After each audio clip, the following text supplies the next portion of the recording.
ang pinakamakulit at pinaka-koelang naging presidente ng Pilipinas.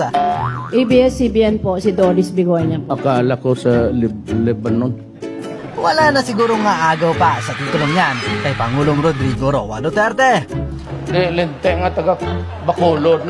Guladala ka ng toko dito. At sa nalalabing mga araw ng kanyang panunungkulan, narito ang mga hindi makakalimutang epic bloopers ni Digong. Alam mo galit, sinainit ng ulo. Ito ang PRRD's Top 10 Funniest Moments. Number 10. Isa na yata si Doris Bigornia ng ABS-CBN sa mga journalist na tila favorite na asa rin ni Pangulong Duterte. Doris muna. Ikaw na. Ikaw ang gusto kong patayin. Narito ang ilan sa mga koelang banggaan ng dalawa. Nandiyan si Doris o Bigornia ng ABS. Putulin mo yan, Doris. Putulin yung ulo mo. Gawin na issue yan. Sir, kailan ho ulit may matutumba na mayor? Depende na lang sa intriga mo kung saan ang mas marami. You are from... ABS-CBN po, si Doris Bigornia. akala ko sa Lebanon. Maraming maganda sa Lebanon. Number 9. Napanood nyo na rin ba kung paano kiligin si Pangulong Duterte?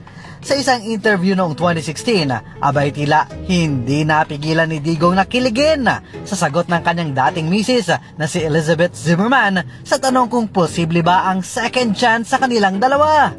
Reaction dun sa second chance. Second chance. Ikaw, intrigued after Follow up We have been friends ever since adult kami because we are also married sa church.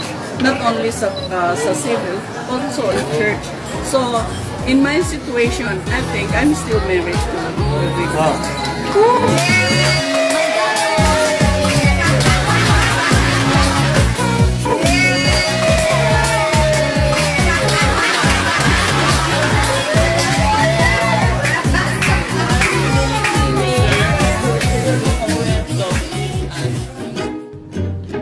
Number 8. Pwede man lang mag-toilet break habang nag-aantay? Sige, okay. Pangatlong ihi mo na yan, Mar.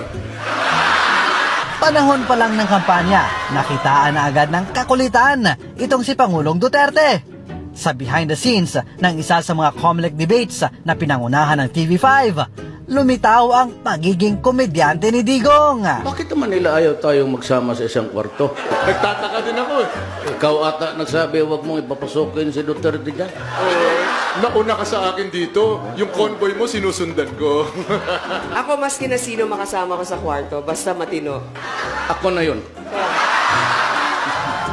Dahil nga sa mga have na hirit noon ni PRRD, hindi may pagkakailang maraming botante ang nahulog sa kanyang sense of humor. Pero ito hindi campaign outfit to ni Mayor. For sure. Off-white. Ang ina, binirili ko ito dyan sa ano. Ready-made, you know.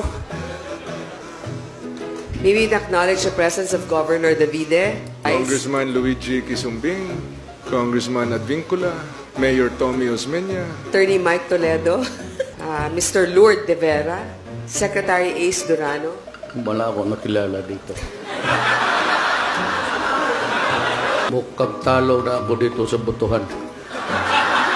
Hindi, ganito na lang.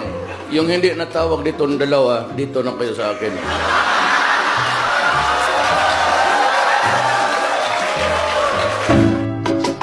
Number 7. Kinaaliwan din ng mga netizens ang videong ito ng labis na pagkamangha ni PRRD sa ginagamit niyang alcohol sprayer na disensor. Ito. Oh, tingnan mo itong binigay niya. Tingnan mo ha, pag ginanong ko. Alcohol. Yan. Kaya ako, kanina pa ako, sige, naglalaro ako. Nag-enjoy ako na pag-sprout eh. Alcohol. Number 6.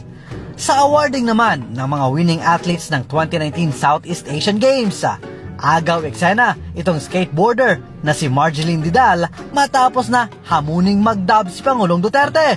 Abay syempre, game na game naman ang ating Pangulo.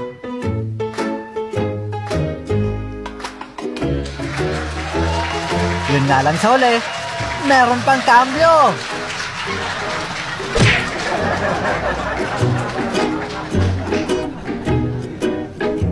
Number 5. Sa isang panayam naman ng international news network na Al Jazeera kay PRRD noong 2016 sa kasagsagan ng tukhang sa bansa, abay tila kinabahan ang reporter na ito nang biglang tumawag ng cut si Digong at may pinapakuha. Can we cut this for a while? Pakikita, pakihanap yung newspaper kahapon. He wants to show you the newspaper. Oh, sure, no problem. Newspaper lang naman pala. Akala siguro ni Kuya, siya na ang susunod na matutumba.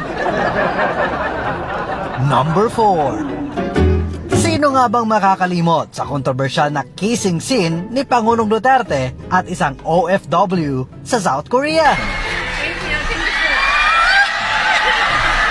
Huwag kang mag-amin-amin dyan. Halika dito. Hoy! Huwag magkita.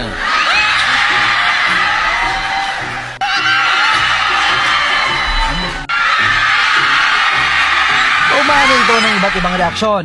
Marami ang natuwa, pero marami rin naman ang nagtaas ng kilay. Pero ayon naman sa nasabing OFW, para kay Pangulong Duterte at para sa kanya, katuwaan lang naman daw at wala namang mali siya. Walang mali siya. Sa akin, sa kanya, walang ibig sabihin. Number 3. Natatandaan niyo pa ba ang ninja moves noon ni Ilocos Sur Mayor Chavit Singson kay Binibining Catriona?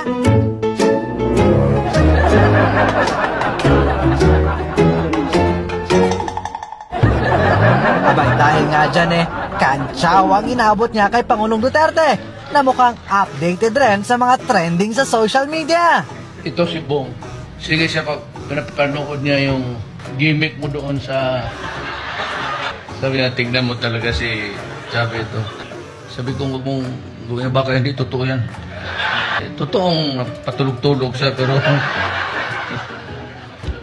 we can only say good luck and may the next mission be accomplished. Number 2. Bago pa man naging mortal na magkalaban sa politika, abay maraming Pilipino noon ang kinikilig rin sa kanila. Bakit si Lenny? Ay, ako sabihin, nahiya ako. Sige na siya. Maganda siya. President na yun. Maganda talaga siya. Parang vice president na yun, di ba? Mga panahong tila may spark pa ang kanilang mga mata. The love team we failed to protect. Yun ang sabi ng iba. Pupunta rin ako dito kasi nandito si Vice President. Kung saan siya nagapunta, nagpasunod-sunod ako. Biyuda kasi. Anod ba ako sa... anod ako sa asawa. Ma'am, balita ko may boyfriend. Do not be offended, pero yung sabi nila, hindi yung totoo. Number 1. Pero sa lahat na yata ng nakabangayan ni Pangulong Duterte, si dating Senador Laila de Lima na marahil ang pinaka hindi na malilimutan. Naawa na po ako sa inyo, mahal na Pangulo. Tigilan niyo na po ako. Ano pong gusto niyo sa akin? May gusto po ba kayo sa akin? Sir, Senator De Lima was asking if may gusto daw po ba kayo sa kanya. Ano? She was asking, sir, kung may gusto daw po ba kayo sa kanya. Masyado na nila akong ginigipit, inaapi. Tapos ganyan pang gagawin nila. Lahat na lang sinisisi sa akin.